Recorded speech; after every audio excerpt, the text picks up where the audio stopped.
J'accueille aujourd'hui au podcast signé deux femmes de chez Winsome, Geneviève Morinville et Mariana Trindade. Je l'ai bien? Trindade. Trindade. Oui. Enchantée les filles. Bonjour, merci. Bonjour. Fait que là, on est dans un contexte live Québec Mine. Fait que c'est sûr qu'il y a un peu de bruit pour les auditeurs, mais ça nous permet de se rassembler, de vous rencontrer. Mariana, on ne se connaissait pas encore. Fait que je commencerai peut-être avec toi de nous expliquer ton background puis qu'est-ce que tu fais chez Winsome. Ben moi, ma formation, c'est en biologie, donc puis en géographie. Donc, j'ai fait un bac et une maîtrise en biologie. Je suis devenue passionnée des régions nordiques. J'ai travaillé dans les territoires du Nord-Ouest, etc. J'ai fait mon doc en géographie au Labrador, donc c'est quelque chose qui m'a toujours passionnée. Puis en géographie, ben, ce qui est intéressant, c'est qu'on touche à tout ce qui est scientifique. Donc la géographie physique, ça touche à l'eau, la biologie, ça touche à tout. Donc c'est quelque chose qui m'a intéressée, puis c'est une progression naturelle dans les mines. On touche à tout, là, évidemment, dans les mines. On touche à toutes les composantes environnementales. Donc, c'est quelque chose qui m'a vraiment touchée.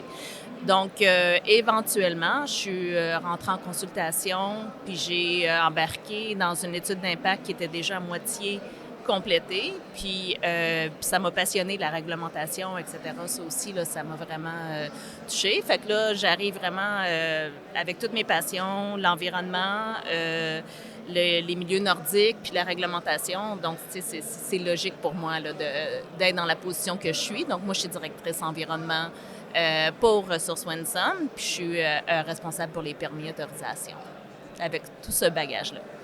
Et Geneviève, oui, et toi? Ben c'est ça, je suis vice-présidente développement durable et affaires réglementaires chez Winsome. Donc moi, mon parcours un peu similaire à Mariana, c'est pour ça que ça a été vraiment une belle alignement entre nous deux, en fait, quand je l'ai embauchée dans mon équipe, grandir mon équipe, qui était de 1 au début.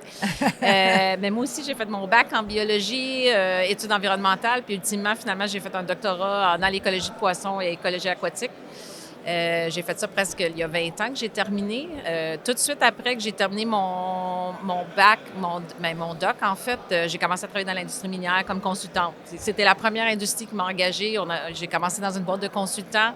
Je suis partie du Québec, je suis partie dans l'Ouest canadien, à Vancouver, puis on a commencé à travailler sur plein de projets, en fait, d'études d'impact, des études de terrain, études de référence, parce que mon expertise en poisson, en fait, il fallait chercher beaucoup de données, en fait, pour supporter nos clients miniers, autant pour avant qu'une mine potentiellement est construite, autant pour écrire les études de référence et aussi pour supporter les études d'impact. Donc, après 15 ans, j'ai fait ça, puis après, je suis allée côté promoteur pour vivre vraiment l'importance d'être du côté promoteur, parce que c'était les communautés que je voulais. Tu sais, on travaillait toujours avec des parties prenantes, avec des Autochtones, des Inuits à travers le Canada, beaucoup dans le Grand Nord. Puis je voulais avoir un petit peu plus que les interactions que j'avais en fait sur le terrain avec eux.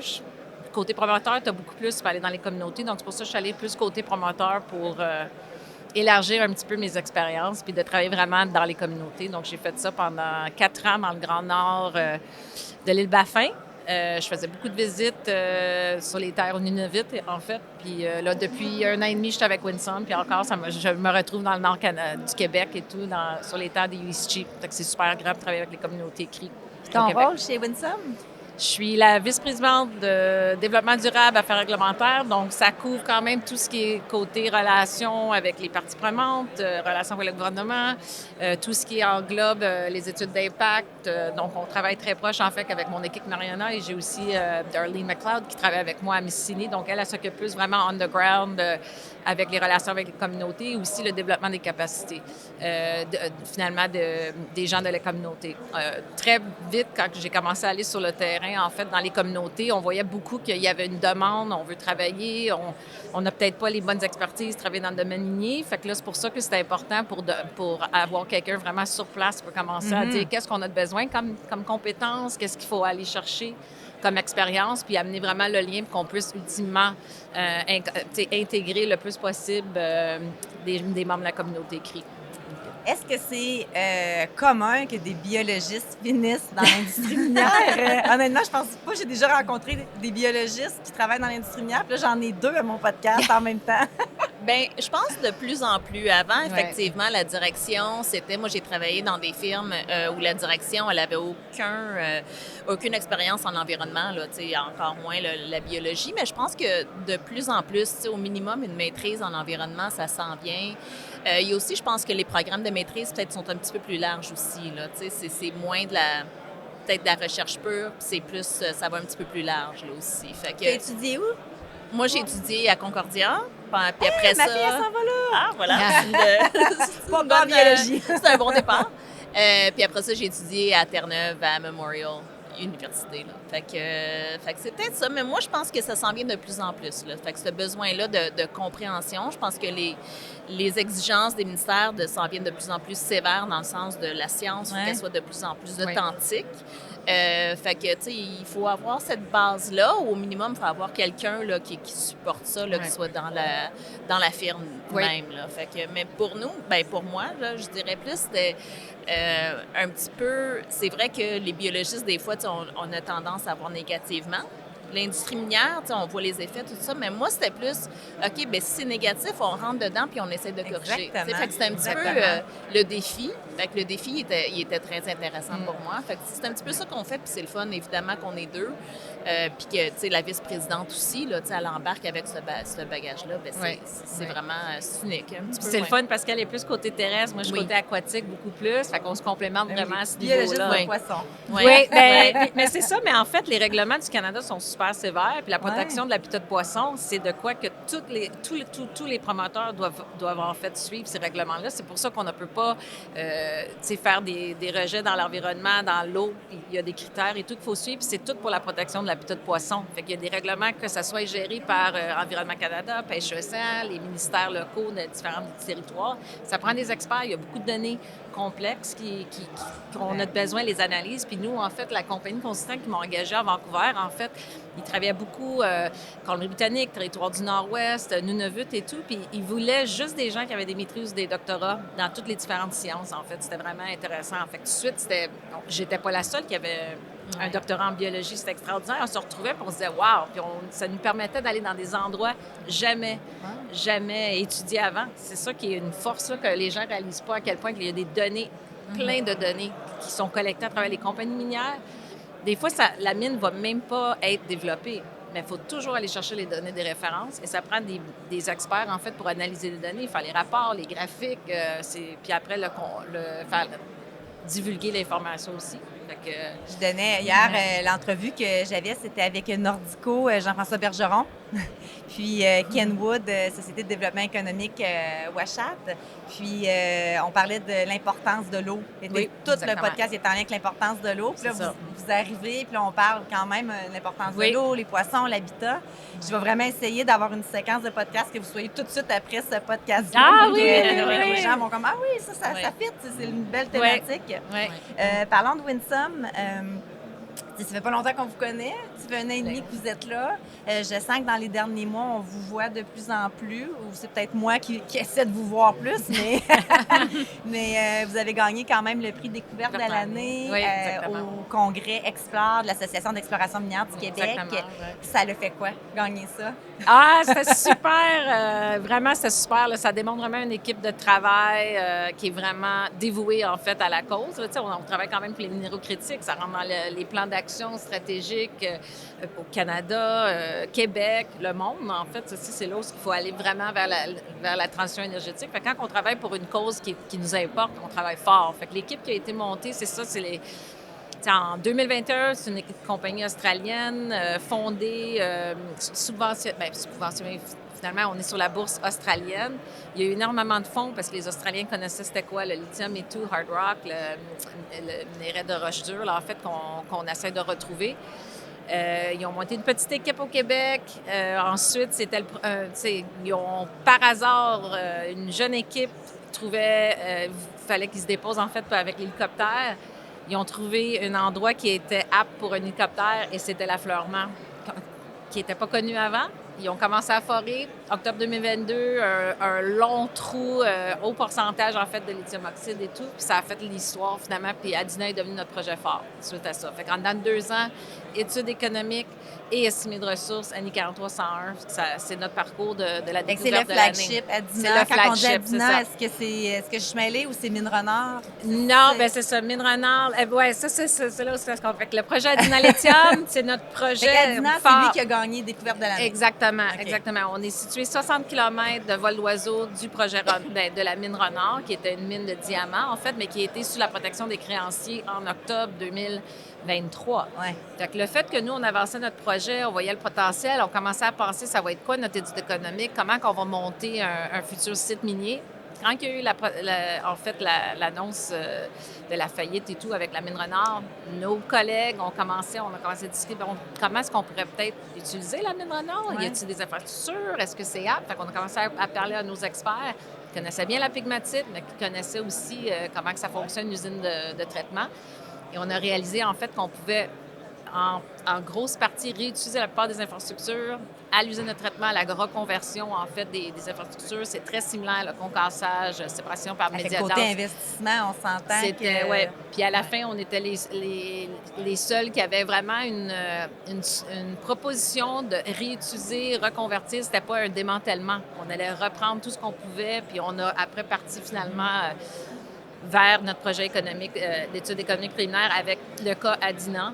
Et ça l'a sorti comme quoi que c'est vraiment le futur pour notre projet Adina. Ça marche avec Renard et un chemin ultimement qui va se faire construire entre les deux. Ça nous prend un chemin. Fait qu'on a 3 éléments critiques pour développer ultimement le gisement de Adina Lithium.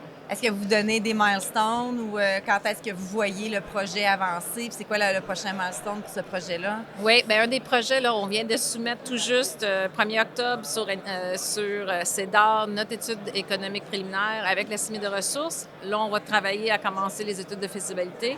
En même temps, on est en train de travailler vers notre soumission de rassemblement préliminaire avec le projet. C'est une autre façon qu'on peut dire. On est sur le territoire des USG, donc on a des processus qu'il faut déposer vers le COMEV. Ça, c'est avant de la fin de l'année. On va commencer aussi à initier les processus réglementaires au niveau fédéral. Donc ça, c'est le gros prochain milestone, parce que ça va déclencher ultimement les directives que nous allons recevoir pour l'étude d'impact.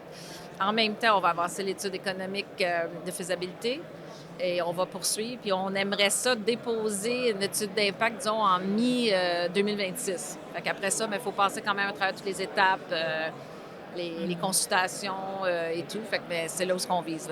C'est mi-2026 qu'on pourrait au moins soumettre notre étude d'impact. Juste à titre d'information pour moi, je me demande juste, là, il y a Winsome Australie, puis là, vous êtes Winsome Québec. Est-ce que vous êtes aussi à la bourse? Vous êtes dans le fond, est-ce que... Juste en Australie. Juste en tout Australie, le financement vous n'êtes pas du tout à la bourse au Canada. Okay. Non. C'est le même modèle que Sayona, dans le fond. Oui, fait que les financements, en fait, juste pour le projet Adina Lithium, surtout, il y a probablement à peu près 65 millions de dollars d'investissement qui a été fait vraiment au Québec, à même le projet Adina, un peu sur d'autres, mais c'est vraiment principalement le projet d'Adina. On n'a pas de chemin pour se rendre à notre propriété. Tout est par héliportage, donc ça coûte très cher. C'est beaucoup de voyages, mais l'année dernière, on avait 5 foreuses, plutôt cette année, en fait, jusqu'à 5 foreuses. L'année dernière, malheureusement, les feux ont brûlé nos 3 foreuses qui étaient sur place et tout. Fait qu'on a dû tout Est-ce que tu rebâtir. demandais c'est qui la compagnie de forage? C'est Nushimi RGLL. Okay. Oui. Donc, c'est ça. C'est avec eux qu'on a travaillé. C'est aussi leurs foreuses qui ont brûlé, malheureusement. Oui, Ils ont dû remonter le tout. Mais on a rebâti graduellement, au fur et à mesure.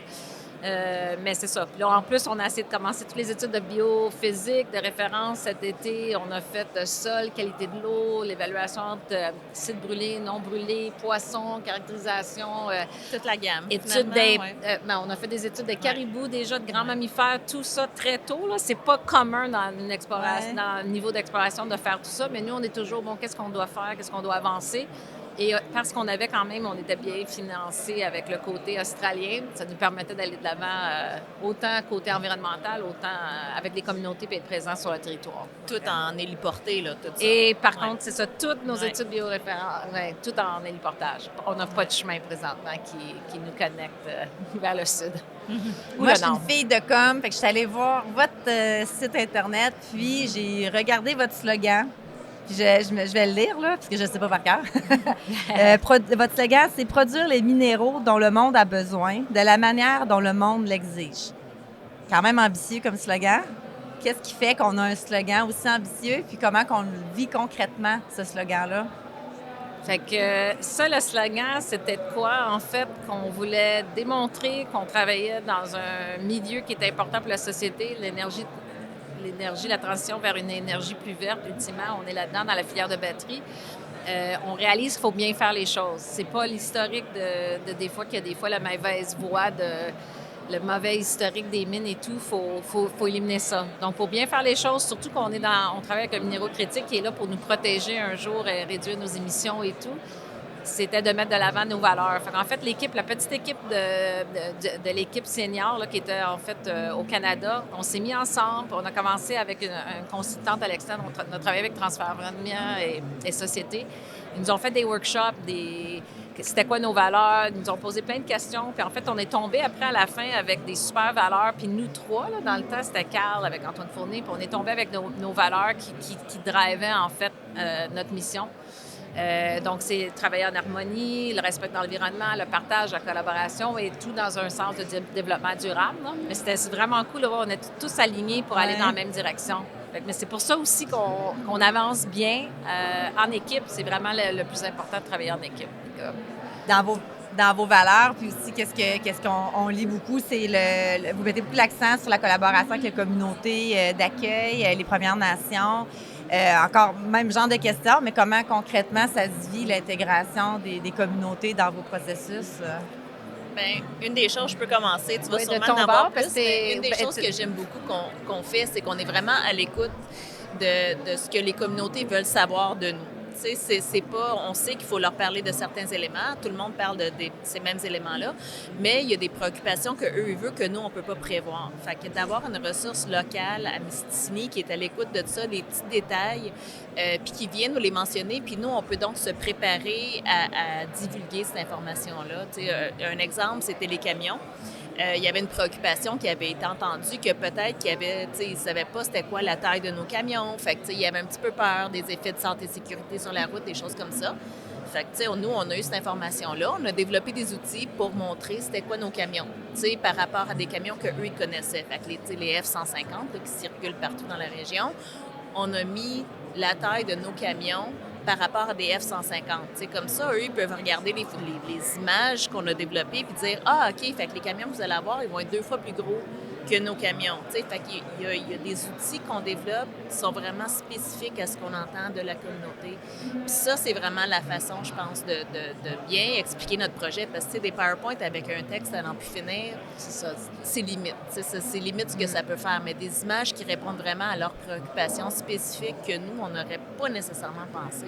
Je pense que c'est quelque chose là, de travailler avec eux. Là. C'est un élément de départ. Puis c'est ça, c'est là où c'est le partage de connaissances, des peurs. Quand tu écoutes, quand quelqu'un te dit de quoi, il faut être sur le terrain, souvent. Boots on ground. C'est ça, boots on the ground. Fait que pour nous, avec l'équipe Winsome, tout de suite, là, en Australie, c'était comme non, c'est important que tu développes des relations avec les Premières Nations. On doit être là, on doit être présent.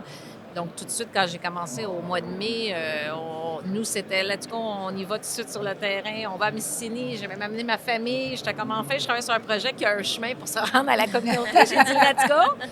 On était à notre chalet en Abitibi. Puis là, j'ai dit, là, vous venez avec moi pendant 5 jours. C'est la première fois dans 20 ans que je pouvais vraiment amener ma famille à même une communauté où je travaillais. Fait que c'était vraiment cool. Là. Puis ça a donné, il y avait le power de la communauté. On a rencontré tout de suite la famille des maîtres de trappe, en fait, où ce que notre projet se situait. On a été tout de suite invités à manger de l'orignal. On a un repas. Ma fille, elle a appris comment cuisiner, même avec une des aînées de la famille et tout. C'était vraiment une super expérience. Mais c'est ça, c'est d'être présent. Écouter. Des fois, c'est clair, c'est des petites choses comme ça où quand on ne comprend pas pourquoi c'était préoccupation, mais c'est ça, c'est intéressant là, avec les camions parce que on entend qu'ils n'aiment pas des fois les camions sur la route du Nord ou telle chose, mais c'est des camions de foresterie, c'est pas des camions miniers. Puis là, on dit, OK, bon, nous, ce qu'on propose, future mine encore, voici quel type de camion. Mais c'est des choses, il y a beaucoup d'apprentissage qu'on a dû comme développer des infographiques et tout aussi pour supporter. Fait que là, on utilise nos couleurs Winsome pour essayer de dire, regardez notre cycle minier, voici où ce qu'on est. Parce qu'ils pensent souvent que ça va être demain la mine. Non, il faut passer à travers des étapes. Fait qu'on éduque, on écoute, on repartage, on dit, c'est-tu bon, vous aimez ça? Oui, non, OK, parfait. Là, on l'a rajouté le cycle du développement minier sur le site web. Puis là, on va développer le texte, mais c'était pas présenter, en fait, aux familles avec qui on interagit pour dire, oui, OK, on aime ça. Parfait. Puis là, on va de l'avant. Hier, quand je parlais justement avec Kenwood, oui, il y a tout le boots on the ground, comme on a parlé, de vous impliquer, mais beaucoup, qu'est-ce que les communautés demandent, c'est d'être impliqués, de faire partie, des fois, des conseils d'administration, de faire partie des décisions. On parle de développement durable. Ils sont le développement durable des régions nordiques. Fait que, tu sais, ils parlaient beaucoup de ça. Fait que je me demandais, tu sais, est-ce que ce bout-là, oui, vous êtes présents, vous les éduquez, mais est-ce qu'ils sont vraiment intégrés à Winsome? Bien, dans les études environnementales, oui. D'ailleurs, une des préoccupations, c'était vraiment d'avoir des emplois et des opportunités pour eux. Donc, ce qu'on a fait immédiatement pour toutes les études environnementales qu'on a faites en 2024, c'est qu'on a embarqué des gens de la communauté de Mistassini en priorité pour assister là, à toutes les études environnementales. Donc ça, on a fait ça du mois d'avril jusqu'au mois de septembre. On avait 2 personnes en perpétuité là, qui étaient là en rotation, là, 2 semaines pour les intégrer. Donc, il y avait l'occasion de poser des questions, évidemment, de faire tous les sondages, puis de développer les capacités, puis de voir si ça les intéressait là, pour le futur. Donc, nous autres ici, en même temps, ça nous a permis de les intégrer dans le projet, puis de voir le terrain. Il y en avait beaucoup qui n'avaient jamais vu le terrain aussi, là, à Dinant. C'est juste vraiment une région éloignée, justement. Donc ça, c'était quelque chose qu'on a fait immédiatement puis qu'on va continuer à faire. Donc on a aussi, en faisant ça, nous, on commence à comprendre qui veut faire quoi, qui est bon dans quoi. Fait qu'on peut commencer aussi à faire une petite stratégie de, OK, bien lui, on va le rembarquer puis on va le garder à temps plein, des choses comme ça. Donc ça nous a aidés aussi. Fait à ce niveau-là, oui, on a réussi à les intégrer, là, plus peut-être de différentes façons. Oui. Oui, bien c'est ça. Quand on est dans la communauté, on vit aussi leur culture. Là. Ils nous ont amenés dans leur monde. Il y a comme un Murray's Lodge qui est à Mistassini. Puis c'est un peu, ça passe, c'est plein de bâtiments avec différentes activités culturelles et tout. Fait que là, ils nous ont amenés, ils ont dit, venez voir, c'est quoi que c'est. Fait qu'on était allés, on était allés prendre un repas. On est souvent avec des repas. C'est vraiment... Oui. On a mangé, moi j'ai mangé, parce que c'est ça, il faut absorber la culture. J'ai mangé du castor, de l'orignal. J'avais déjà mangé de l'orignal parce que la famille en Abitibi, mais quand même du castor. Mangé ça, de l'ours. J'ai mangé castor 3 différentes façons, de l'ours, de l'oie. C'est vraiment cool. Là. C'est à le fun. 10 heures le matin, là, ça nous ouais. dit pas trop. Non, c'est intéressant. L'ours, je dirais, c'est intéressant. Là. Mais aussi, c'est qu'on a nos collègues de l'Australie, ils sont venus ici, ils les connaissent. Ils aiment entendre parler d'eux. OK, qu'est-ce qu'ils font? Ils vont-tu venir? Puis c'est ça, au niveau d'exploration, tu n'as pas tant d'emplois qui sont vraiment disponibles, mais on essaie de les impliquer où ce qu'on peut, puis quand il y a de l'intérêt. Mais c'est ça aussi qu'il faut comprendre. Bon, mais si on développe la mine dans le futur, une fois les approbations, c'est quoi qui va avoir besoin, qu'est-ce qu'ils vont avoir besoin comme compétences, puis qu'on essaie à commencer à travailler des plans, en fait, pour les amener là. Parce qu'il y a des écarts, il y a des manques dans certaines choses, mais on essaie de travailler ensemble, là, finalement, pour voir ce qu'on peut accomplir. Aussi que pour la route, on s'est vraiment assis avec le maître de trappe spécifiquement là où la route se situe, puis de dire, bien, voici la route qu'on propose, qu'est-ce que tu en penses? Puis lui, il a fait le tour de la route kilomètre par kilomètre avec nous, puis il a dit, non, on va par là, je préfère par là, je préfère ça, puis il n'y a aucun problème pour nous, tant que techniquement ça se fait, normalement, il n'y a aucun problème. Fait que la route, c'est plus facile, je dirais, d'intégrer les commentaires, tout ça. À Dinant, ben c'est plus spécifique peut-être, mais la route, c'est sûr que c'était facile pour nous de les intégrer puis de continuer aussi. Là, c'est pas fini. Mais ça, c'est... Ça, c'est le fun avec la route parce que, tu sais, on monte un tracé qui est hypothétique. C'est un corridor qu'on a mis dans l'étude économique préliminaire. Mais là, lui, il connaît tellement son territoire. Puis là, il dit, ah oui, c'est bon. Mais là, après, non, ça, j'aime pas ça. Je suis comme, OK, je vais retourner avec l'équipe d'ingénierie. Je suis tournée à l'équipe d'ingénierie, puis je dis, là, il faut que vous me donniez une raison pourquoi vous avez passé là ou pas là. Ils veulent le savoir. Fait que là, on est retourné dans une autre visite. Non, je suis pas convaincue. Je retourne à l'équipe d'ingénierie. Il est vraiment pas convaincu. Impliquer les gens. Oui, exactement. C'est ça.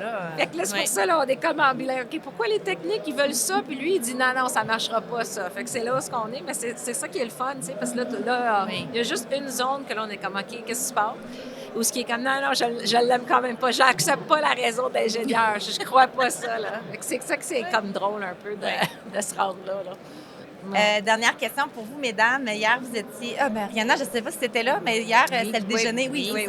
Parce qu'il y a du monde, je ne sais pas, mais beaucoup de gens, hier, c'était le déjeuner de Women in Mining. Vous étiez là. Merci de votre présence, d'ailleurs. Qu'est-ce que qu'est-ce qui est ressorti peut-être de votre... Vous aviez expliqué qu'il y avait des scénarios à toutes les tables. Je me souviens plus du scénario de votre table, mais y a-t-il quelque chose qui est venu soit vous chercher ou que vous vous dites, hey, ça, il y a des bonnes pratiques qui se passent, puis je pense qu'il y a des choses qu'on devrait implanter peut-être chez Winsome, ou c'est peut-être déjà là d'ailleurs? Bien, nous, chez Winsome, on a beaucoup de femmes. Quand même, là, je ne sais pas c'est quoi les statistiques, mais c'est sûr que notre équipe, on est 100% femmes dans l'équipe développement durable. Donc, il y a beaucoup de femmes. Moi, les choses qui ressortent tout le temps pour moi quand je fais partie des Women in Mining, tout ça, c'est que tout le monde a les mêmes expériences. Tout le monde, on a vraiment quelque chose en commun. Puis on a tout le monde quelque chose à dire. Donc ça, je trouve ça toujours intéressant. Je dirais que les thématiques qui ont été abordées hier, il y en a beaucoup qui s'entrecoupaient, là. Les tables, c'était très similaire. C'était drôle parce que quand on est parti avec les discussions, chaque table avait son point de discussion, c'était très différent. Mais après ça, la conclusion, elle arrivait toujours à la même place. Fait que ça, je trouve ça toujours intéressant. C'était quoi la conclusion? Bien, je pense, pour moi, c'est toujours le dialogue. C'est toujours, il y a des femmes qui prennent des choses peut-être plus sérieusement que d'autres, où il y a des expériences différentes. Il y en a qui ont des enfants, il y en a qui n'en ont pas, il y en a qui veulent faire le fly-in, fly-out, il y en a qui ne veulent pas. Mais c'est toujours, je pense, le dialogue. Comment est-ce que tu veux faire ça? C'est toujours de bien se comprendre puis de ne pas assumer ou de présumer quelque chose. Je pense que c'est ça. Présume pas que la femme ne peut pas lever la boîte, que c'est trop pesant pour elle. Des choses comme ça. Là, fait que, je pense que c'est ça au final. Là. On est toutes différentes. Finalement, on se met toutes dans la même boîte, mais c'est pas vraiment le cas.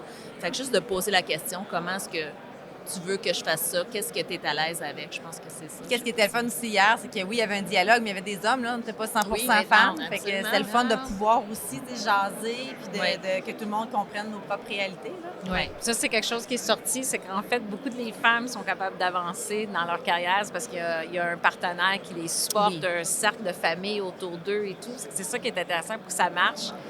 On peut pas tout faire tout seul. Fait que c'est le fun d'avoir c'est ça, toutes les histoires. Parce que oui, OK, j'ai eu de l'aide à travers ça. C'est nous, on a vécu beaucoup à part de nos parents parce qu'on a quitté le Québec au début là, et tout de nos carrières. Puis on avait des amis, mais les grands-parents venaient. C'est vraiment l'entraide, là, c'est incroyable. Ça prend vraiment comme un village, comme ils disent, un peu là, pour aider, se supporter. Mais quand tout le monde, tu as un partenaire qui te supporte aussi, des entourages, tout est possible, là, finalement. Ouais. Hey, merci, mesdames, pour l'entrevue. Puis, moi, je vous regarde aller. Vous êtes super bonnes. C'est le fun de voir Winsome, les ailes dans le vent, les vents dans les ailes. En tout cas, les ailes dans le vent. C'est quoi l'expression? Le vent dans les ailes. Le vent dans les ailes. Ah, non, mais je m'étais dit, puis même mon équipe m'avait déjà dit, arrête de dire des expressions, au podcast, t'es pas. Mais hey, merci beaucoup. Merci. Ben merci beaucoup. C'est un plaisir.